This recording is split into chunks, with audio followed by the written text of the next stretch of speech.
दवा तो किसी बीमारी की भी जड़ नहीं काटती जी। मैं तो बोल बिल्ली के हॉस्पिटल में आया उनके पास, तो उससे मेरा कोई सुधार सा नहीं दिखा। मैं बस कभी जी रहा कभी मर रहा। नमस्कार दोस्तों, मैं दीपक स्वागत करता हूं आपके अपने यूट्यूब चैनल कविराज पर। अभी कुछ दिन पहले मैंने वीडियो डाली थी, मैं गुरुकुल में आया था, गुरुकुल कमेड़ा, जहां आचार्य सुनील जी इसको चलाते हैं। तो आज फिर मैं दोबारा से गुरुकुल में आया हूं और मेरे साथ जो बैठे हैं ये पेशेंट हैं, रोगी हैं।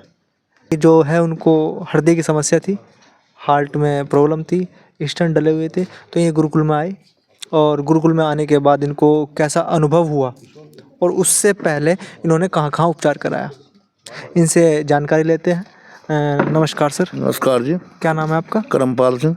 करमपाल सिंह करमपाल सिंह जी, कहाँ से हो आप? भगवानपुर पड़ा जी, भगवानपुर, यही लखनऊ के पास। लखनऊ के पास। हाँ। ठीक है। तहसील नकुड़, जिला सहारनपुर। तहसील नकुड़, जिला सहारनपुर। जी। तो भगवानपुर गांव का नाम है ना? हाँ जी। हाँ, आपका नाम? करमपाल सिंह। करमपाल जी। हाँ। करमपाल जी, ये बताइए आपको समस्या क्या थी यहाँ आने से पहले? मुझे 2012 में अटैक हुआ था जी। अटैक आया था? हाँ, तो मैं दिल्ली पंथ में चला गया, वहाँ जाकर उन्हें स्टेंट डाल दिया। हार्ट का अटैक आया था? हाँ। तो उससे मेरा कोई सुधार सा नहीं दिखा। मैं बस कभी जी रहा कभी मर रहा। फिर मैं मलाना चला गया। अच्छा। मलाना लग गया मेरे पास 3 लाख रुपए मांगन। अच्छा, मैं फिर मैं मंतब आ गया। उपचार क्या बताया था? वो तो ठीक है, आप स्टंट ही बताऊं सही जी। स्टंट तो हाँ। आपके डल चुके हो। नहीं, और डला जी, तो 3-4 लोग गिर रहे हैं। और गौर कर। हाँ। अच्छा। 2 और गिर रहे हैं। फिर हटकर उसके बाद मैं करनाल गया जी, वहाँ एक बहुत बड़ा डॉक्टर है। उनने मेरे पे तैयार का 9,500 रुपये, मेरे बगैर मुँह से भी नहीं बोल रहा। कोई आपके किसी प्रकार से कोई टेस्ट कराया? टेस्ट करे जी, नहीं रहे। अच्छा। हाँ। अच्छा, फिर? उसके बाद में फिर मैं परेशान सा हो गया। फिर एक तरावड़ी हॉस्पिटल है, तरावड़ी है। हाँ, वहाँ गया। उन्हें 13,500 रुपये, अच्छा। कुछ नहीं आराम मिला कहीं से भी। फिर हटकर पंच में गया। पंत में गए? हाँ, दिल्ली पंत में? हाँ। पंच में उन्होंने तो पिछले साल जाके जवाब दिया था जून में। क्या बोले वो? वे बोले जी आप जाने जो अपना खाट 4 पाई पे बैठ जाओ और लैट्रिन बाथरूम पे वहीं करो, बिल्कुल ना चलो। तो उसका मतलब उन्होंने ये कह दिया कि आप हाँ, उनकी नजर में खत्म है जी। खत्म है उनकी नजरों में। फिर हमारे आगे एक लड़का की बुकिंग लेकर आएगा यहाँ से। अच्छा। हाँ, इसमें गुरुकुल में। उसने मेरे से जाकर बता, मैं अगले दिन यहाँ आगे चल कर ये 3 महीने हो गए, मैं दवा खा रहा है यहाँ की, बढ़िया, बिल्कुल स्वस्थ हूँ, कोई दिक्कत और बात नहीं। जो हाफने की समस्या थी पहले, वो खत्म हो रही है, सब खत्म। 1 किलोमीटर पैदल जाऊँ रोज, सुबह 1 किलोमीटर पैदल आऊँ। अच्छा, ये बताइए, जब आपने पंथ में इलाज चलाया और अंग्रेजी हॉस्पिटल में वो इलाज चलाया, उसके दौरान आपने काफ़ी सारी दवाइयाँ खाई होगी? और 2 टाइम 2 टाइम दवाई खाई होगी, ठीक है। और खाने में फ्रिज भी रखा होगा? परहेज तो कुछ नहीं है जी, ऑटो वाले का। अच्छा। ना, यहाँ तो कुछ परहेज है जी मेरा। अच्छा, अच्छा। हाँ, जो बात तो है। यहाँ पे ऐसा आपके साथ क्या किया? किस प्रकार की थेरेपी का उन्होंने इस्तेमाल किया? किस प्रकार की उन्होंने आयुर्वेद पद्धति का इस्तेमाल किया जो आपसे? 5 दिन तो इन्हें मैं सिकाई करी, मेरे पैरों की पैरों की सिकाई करी। सूजन थी आपके पैरों पे? हाँ, सूजन भी सी, बाथरूम भी नहीं आवा था। और जी फिर छाती की सिकाई करी दवाई लगा कर। उसके बाद में फिर काढ़ा सा भी पिया बना कर कुछ देर से, आधी गिलासी में। 5 दिन तक तो वो करे काम इन्हें।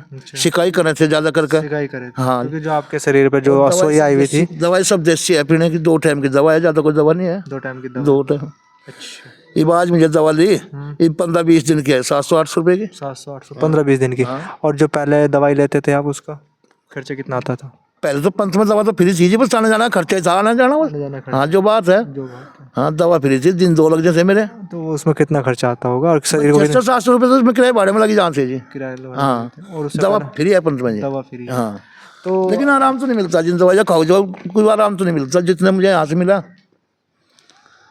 मैं तो बोल बिल्ली के हॉस्पिटल में आया उनके पास। अच्छा। हाँ जी, सांस फूल रहा था, बाल निकल कर भाग गए थे सांस। ठीक ठीक ठीक ठीक। ये जो आपने बताई प्रक्रिया, आपको सूजन उतारने के लिए, आपकी सुई उतारने के लिए 5 दिन की प्रक्रिया की? नहीं जी, ये दवाइयों में कुछ 60 है जिसमें ही। अच्छा। जो दिल्ली ले रहा मैं। अच्छा। इनमें है जी। इनमें वो तो मेरी इनमें पैरों में दर्द मारा था। हाँ। वो इसकी वजह से शिकायत करी ने 5 दिन लगातार ना था खोलने करता। चाय जान में पानी ले गए, उस तब हम दी। और वो कुकर में पानी लेकर 3-4 लीटर उसमें गेर कर दवाई, उसकी सिट्टी निकाल रखी ना ऊपर की, उसमें पाइप लगा रखा, उससे सिकाई करी। उससे सिकाई करी। हाँ। ठीक। तो अभी आपने सुना, और ये पहले नहीं और आखिरी भी नहीं है, क्योंकि इस प्रकार के पेशेंट यहाँ आते हैं और वही पेशेंट यहाँ पर आता है जिसकी उम्मीद खत्म हो जाती है। हाँ जी, मुझे तो खत्म चीज बिल्कुल। क्योंकि समस्या ये होती है, आयुर्वेद श्रेष्ठ है, लेकिन श्रेष्ठ उसको मानते नहीं है। और पहले भी हम कह चुके हैं, आयुर्वेद जो है अत्याधुनिक है, और आपकी जो अंग्रेजी पद्धति है बुरी ये नहीं है, इमरजेंसी में काम आती है, हर आदमी लेता है, लेकिन एक सीमा है।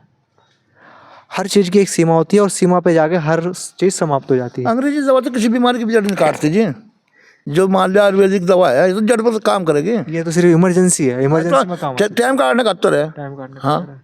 तो यही बात इन व्यक्ति ने कही कि ये जो आयुर्वेदिक की पद्धति है बड़ी श्रेष्ठ है, कारण ये जड़ प्रवार करती है, इसको दबाती नहीं थोड़ा है। टाइम ही तो ज़्यादा लगा है जी, बस 7 से 10 मिनट में आराम कर देगा, इंजेक्शन लगेगा, इसमें कुछ टाइम लगेगा। लेकिन परमानेंट तो होगा ना, परमानेंट तो इलाज है ये।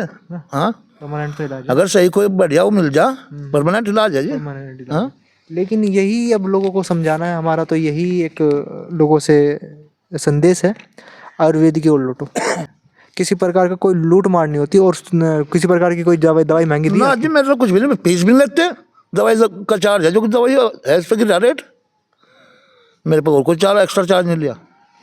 तो आयुर्वेद में जिस प्रकार से इलाज करते हैं, जो भी वेदाचारी होता है, ये जो भी कोई साधु सन्यासी संत जो भी होते हैं, वेदाचारी जो भी होते हैं, वो मानव सेवा को ध्यान में रखते हुए लोगों का उपचार करते हैं। हाँ जी, मारा आप कुछ काम करना शुरू देर से करे, कुछ दवाई की दवाई देर से करें, लेकिन देर तक तो रहेगी, हाँ, देर तक रहेगी जी, आखिरी सांस तक, आखिरी सांस तक। तो उस देर का देर थोड़े ना कहेगा। 5-4 दिन में लेट करे वो सांस के साथ कर दिया इंजेक्शन लगती।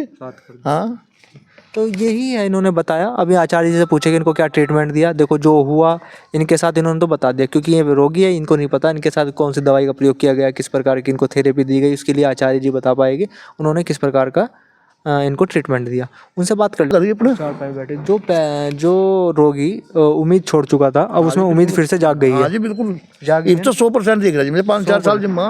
5-4 साल जियोगे, हाँ, ज़्यादा लंबे जियोगे। हर वो इधर कह रहा है वो तो ईश्वर के हाथ में है, लेकिन जब तक आप जियोगे निरोगी जियोगे। निरोगी जिम्मा जी।